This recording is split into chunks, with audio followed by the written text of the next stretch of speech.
வணக்கம். ஆகாஷ்வாணி.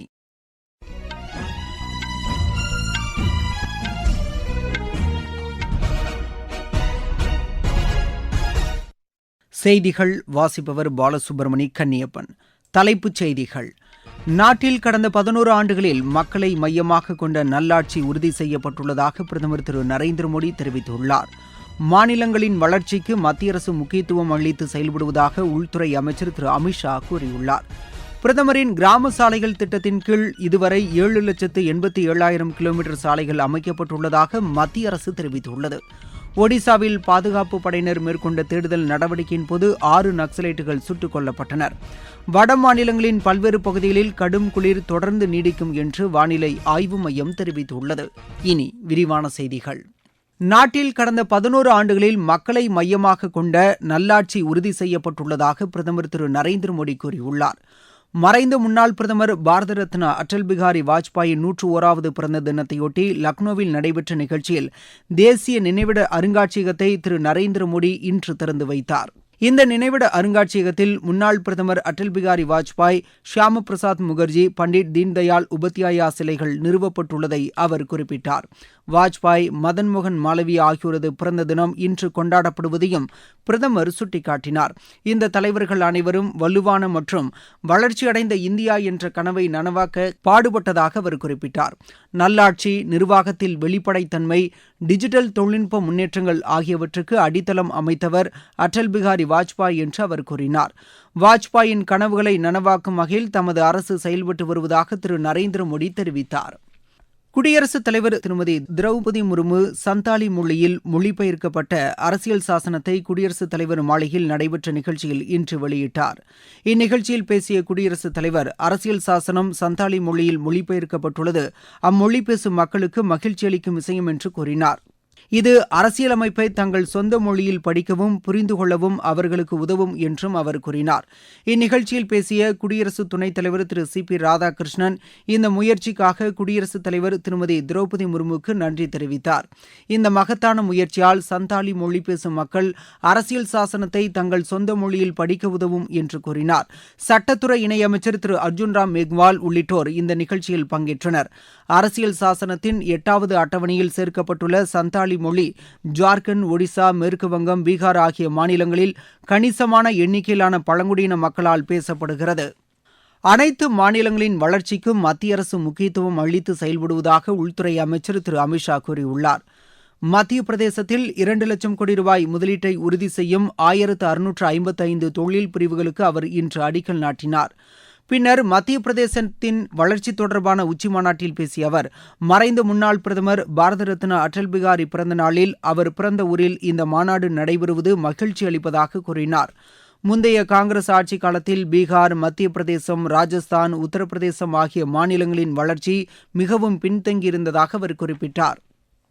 பிஜேபி ஆட்சியில் சமமான வளர்ச்சி உறுதி செய்யப்படுவதாக திரு அமித்ஷா கூறினார்.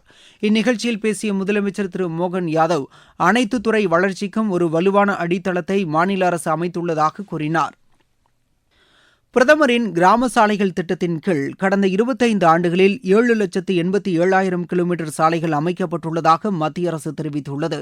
இந்த திட்டம் தொடங்கப்பட்டு இன்றுடன் 25 ஆண்டுகள் நிறைவடைவதை முன்னிட்டு மத்திய அரசு வெளியிட்டுள்ள அறிக்கையில், போக்குவரத்து இணைப்பு, வேளாண் வளர்ச்சி, வேலைவாய்ப்பு உருவாக்கம், கல்வி என பல்வேறு துறைகளில் இத்திட்டம் நல்ல தாக்கத்தை ஏற்படுத்தியுள்ளதாக தெரிவிக்கப்பட்டுள்ளது. கடந்த சில ஆண்டுகளில் இந்த திட்டத்திற்கான நிதி ஒதுக்கீடு அதிகரிக்கப்பட்டுள்ளதாக அதில் கூறப்பட்டுள்ளது. நடப்பு நிதியாண்டில் இத்திட்டத்திற்காக 19,000 கோடி ரூபாய் ஒதுக்கப்பட்டுள்ளதாக அதில் குறிப்பிடப்பட்டுள்ளது.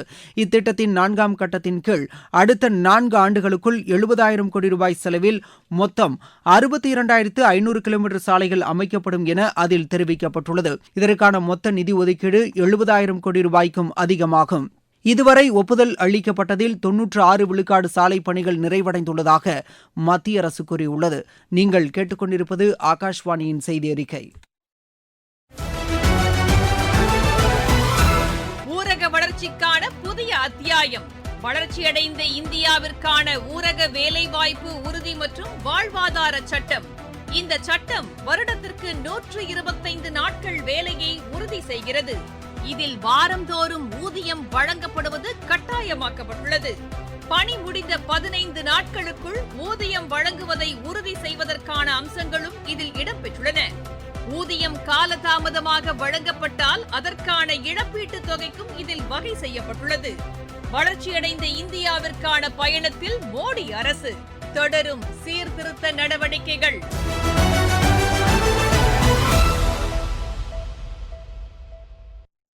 ஒடிசாவில் பாதுகாப்பு படையினர் மேற்கொண்ட தேடுதல் நடவடிக்கையின் போது 6 நக்சலைட்டுகள் சுட்டுக் கொல்லப்பட்டனர். கந்தமால் பகுதியில் பாதுகாப்பு படையினர் நடத்திய தேடுதல் நடவடிக்கையின் போது இவர்கள் சுட்டுக் கொல்லப்பட்டதாக நக்சல் நடவடிக்கைகள் தடுப்பு காவல்துறை தலைவர் திரு அகிலேஸ்வர் சிங் தெரிவித்தார்.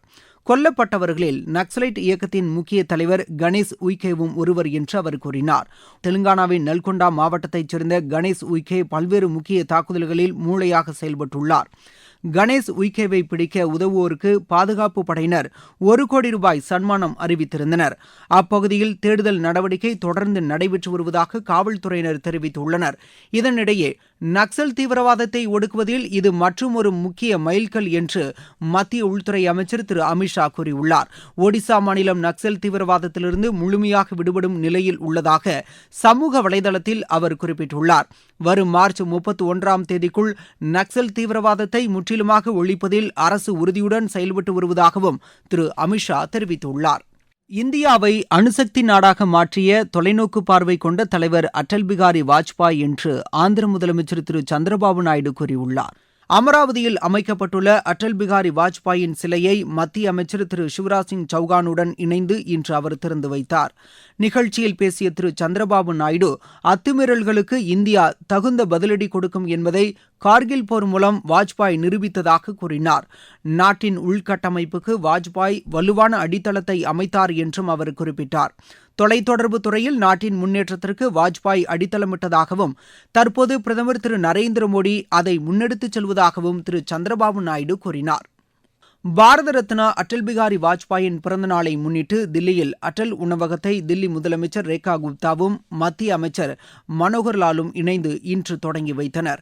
பின்னர் செய்தியாளர்களிடம் பேசிய திருமதி ரேகா குப்தா, நகரில் உள்ள ஏழை எளிய உழைக்கும் மக்களுக்கு இது பெரிதும் பயன் அளிக்கும் என்றார். இந்த உணவகத்தில் 5 ரூபாய்க்கு உணவு வழங்கப்படும் என்றும் அவர் கூறினார். இன்று முதல் 45 உணவகங்கள் தில்லியில் செயல்பட தொடங்கியுள்ளதாகவும் மேலும் 55 உணவகங்கள் அடுத்த 15 நாட்களில் திறக்கப்படும் என்றும் திருமதி ரேகா குப்தா தெரிவித்தார்.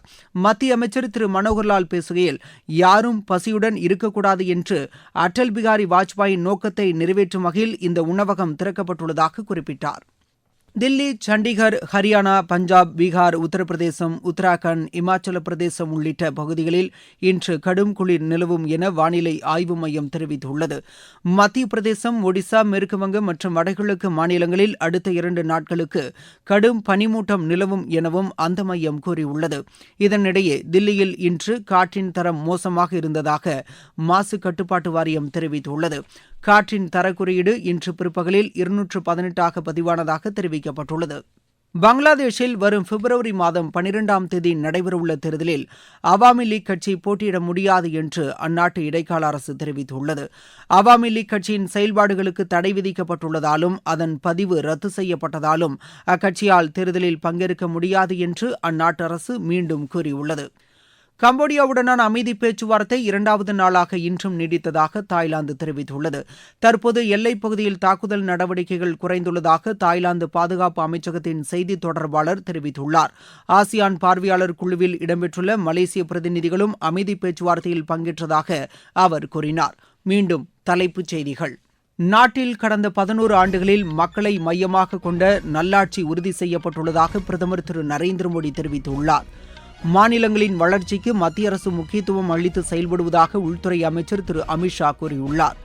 பிரதமரின் கிராம சாலைகள் திட்டத்தின் கீழ் இதுவரை 7,87,000 கிலோமீட்டர் சாலைகள் அமைக்கப்பட்டுள்ளதாக மத்திய அரசு தெரிவித்துள்ளது.